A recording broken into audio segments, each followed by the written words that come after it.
ជំរាបសួរពុកម៉ែបងប្អូនទាំងអស់គ្នាថ្ងៃនេះនឹកឃើញចង់ញ៉ាំបុកល្ហុងដល់ពេលអញ្ចឹងទៅក៏ធ្វើរៀបចំធ្វើបុកល្ហុងអញ្ចឹងសូមបងប្អូនទាំងអស់គ្នាចូលរួមនឹងតាមដានទស្សនានៅវីដេអូនៃការធ្វើបុកល្ហុងទាំងអស់គ្នាហើយល្ហុងគ្រឿងសមុទ្រនៅថ្ងៃនេះខ្ញុំហៅថាបុកល្ហុងគ្រឿងសមុទ្រទឹកភ្នែកដោយសារតែយើងដាក់ម្ទេសរហូតដល់50គ្រាប់តែញ៉ាំទៅដឹងតែចេញទឹកភ្នែកហ្មងអញ្ចឹងសូមបងប្អូនទស្សនាទាំងអស់គ្នាអំពីរបៀបនៃការធ្វើបុកល្ហុងរបស់ខ្ញុំចាប់ដើមបុកមុនគេគឺម្ទេសហើយម្ទេសហ្នឹងយើងរាប់ចំនួន50គ្រាប់នៅក្នុងមួយត្បាល់នេះ2 4 6 8 10 12 4 16 18 22 24 26 32 42 44 46 48 50ចាអញ្ចឹងម្ទេសរបស់យើងគឺ50គ្រាប់ឥឡូវមកតាមដាននៃការបុកទាំងអស់គ្នាអញ្ចឹងជាដំបូងគឺយើងបុកម្ទេសនោះឲ្យវាម៉ត់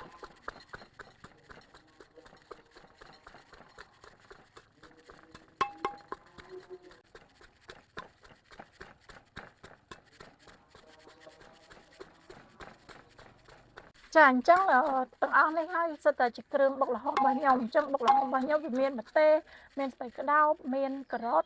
ល្ហុងរបស់យើងឲ្យបានឈូសទេគឺយើងសាប់ចិត្តតែម្ដងហើយអានេះគឺជាបកាដែលខ្ញុំស្រស់វាតែនិយាយទៅយើងស្រស់តែមួយភ្លោកដើម្បីកាត់ជាតិឆ្អាបហើយអានេះវិញគឺក្តាមសេះធ្លាប់ស្រួយពេញប៉ោះសណ្តែកគួរជីហើយក្រូចឆ្មាខ្ទឹមសចាអញ្ចឹងម្ទេសយើងបុកមើលទៅរៀងប៉ុណ្្នឹងបានហើយមិនបាច់ម៉ត់ពេកទេបន្តមកទៀតគឺយើងដាក់ខ្ទឹមហើយខ្ទឹមរបស់យើងហ្នឹងគឺមិនបាច់ដាក់ច្រើនទេដោយសារយើងដាក់ម្ទេសហើយវាហឹរម្ទេសហើយកុំឲ្យដាក់ខ្ទឹមច្រើនទៅវាហឹរខ្ទឹមទៀតណាអញ្ចឹងបុកល្ហុងយើងវាអត់មានសូវមានរសជាតិឈ្ងុយឆ្ងាញ់ទេចាអញ្ចឹងបន្តមកទៀតយើងចាប់ផ្ដើមដាក់គ្រឿងហើយគ្រឿងដែលខ្ញុំដាក់ទី1គឺខ្ញុំដាក់ស្ករត្នោតចាស្ករត្នោតចំនួន2ស្លាបព្រាចាហើយជាមួយស្ករសខ្ញុំដាក់1ស្លាបព្រាប៊ីចេងកន្លះស្លាបព្រាហើយជាមួយនឹងទឹកប្រហុក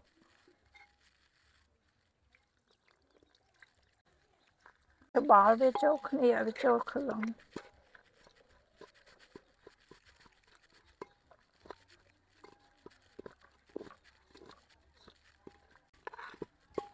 ចាអញ្ចឹងដាក់គ្រឿងចូលសពអស់ហើយ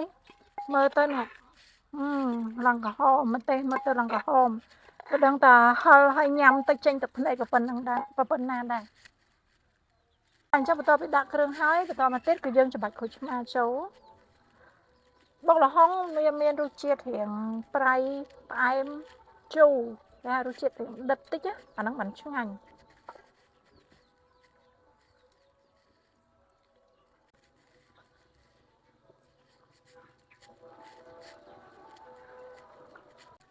តែអញ្ចឹងច្របាច់ក្រូចឆ្មាហើយយើងភ្លក់សិនតែរៀងស្ទើផ្អែមអញ្ចឹងខ្ញុំថែមស្ករស1ស្លាបព្រាទៀតចាអញ្ចឹងបន្តមកទៀតយើងដាក់គ្រឿងសមុទ្រចូល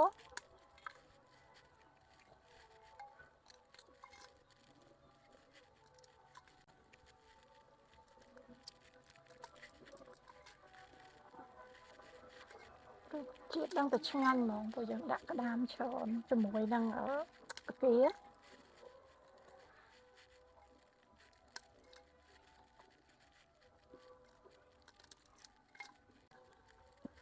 ចាអញ្ចឹងបន្តមកទៀតគឺយើងដាក់ផ្កា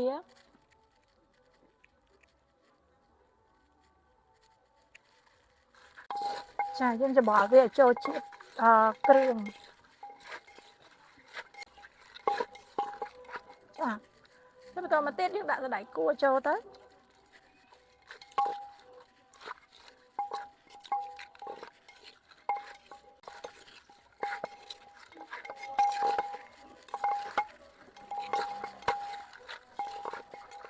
គឺខ្ញុំដាក់ល្ហុង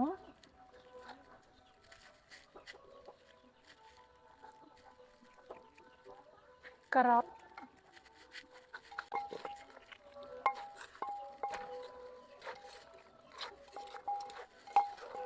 ចាអញ្ចឹងបន្តមកទៀតខ្ញុំចិត្តគ្រាប់ស្រួយដាក់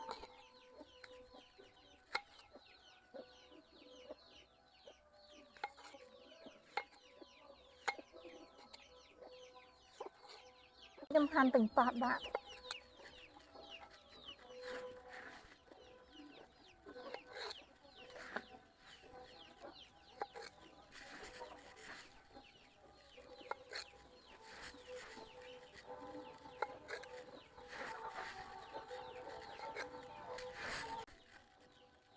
ចាអញ្ចឹងពេញប៉ោះដាក់ប៉ុណ្ណឹងហើយបន្តមកទៀតគឺខ្ញុំដាក់ស្ពៃក្តោប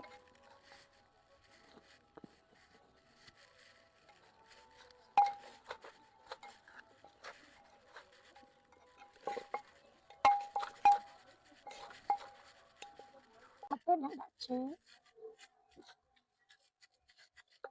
ហើយយើងច្របល់វាចូលបន្តិចទៅជាចុងក្រោយគឺយើងដាក់សណ្តែកដីចូល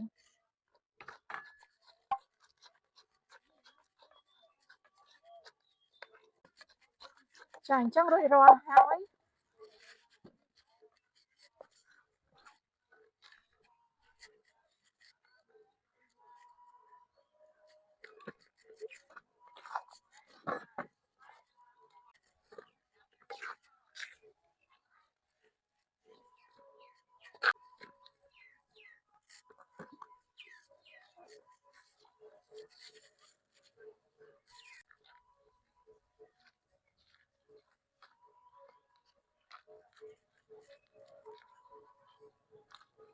ចាអញ្ចឹងបុកល្ហុងរបស់យើងបានរួចរាល់ហើយឥឡូវយើងថែមតែនំបញ្ចុកចូលបន្តិចទៅ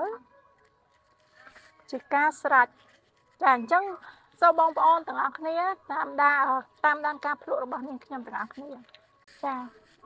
តោះពុកម៉ែបងប្អូនទាំងអស់គ្នាមកភ្លក់ជាមួយខ្ញុំទាំងអស់គ្នា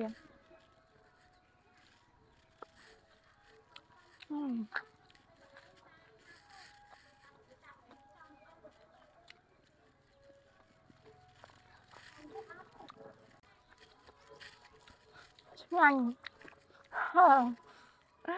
ទឹកភ្នែករបស់គេមែនបងប្អូន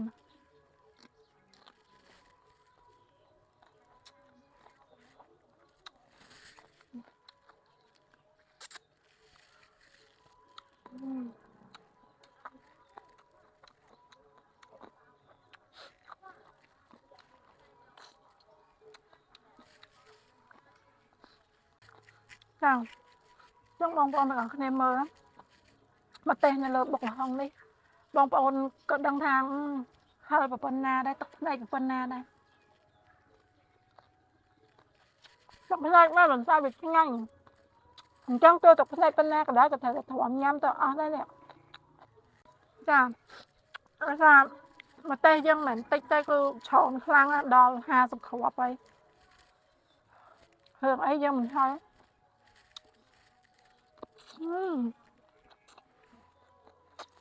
តែរសជាតិវាឆ្ងាញ់ទ្រាំញ៉ាំអត់មែន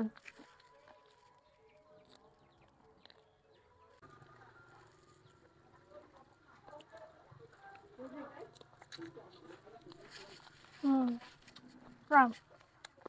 ឆ្ងាញ់បុកល្ហុងយើងវារៀងច្រើនដែរអញ្ចឹងខ្ញុំញ៉ាំអត់អស់ចឹងខ្ញុំចែកទៅឲ្យបងប្អូនញ៉ាំបន្តដែរណាហើយបើសិនជាបងប្អូនចូលចិត្ត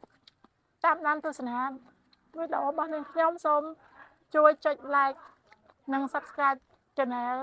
La Info TV ទាំងអស់គ្នាចាសូមអរគុណជម្រាបលាបាយបាយ